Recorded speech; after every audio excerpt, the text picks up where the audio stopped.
Você sabia que Tempestade já foi rainha de Wakanda? Gambit e Tempestade exploram cavernas antigas em Wakanda. O cajado de Tempestade ilumina inscrições milenares nas paredes. Gambit brinca: esse lugar me dá arrepios, Sherry. E de repente, um brilho azulado chama atenção.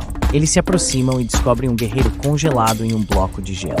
Sua armadura é familiar. Um pantera negra ancestral. Tempestade toca o gelo, sentindo uma conexão inexplicável. Gambit carrega uma carta com energia cinética. Vamos libertá-lo, meu amor. Tempestade hesita, mas concorda. A explosão controlada de Gambit derrete o gelo. O guerreiro desorientado abre os olhos lentamente. Seu olhar fixa-se em Tempestade. Com voz rouca ele diz: Minha Alteza? A mente de Tempestade é inundada por visões de um passado distante. Ela vê a si mesma como rainha de uma Wakanda antiga, ao lado deste pantera negra. A convergência temporal causada por sua presença na caverna despertou memórias ancestrais de amor e realeza.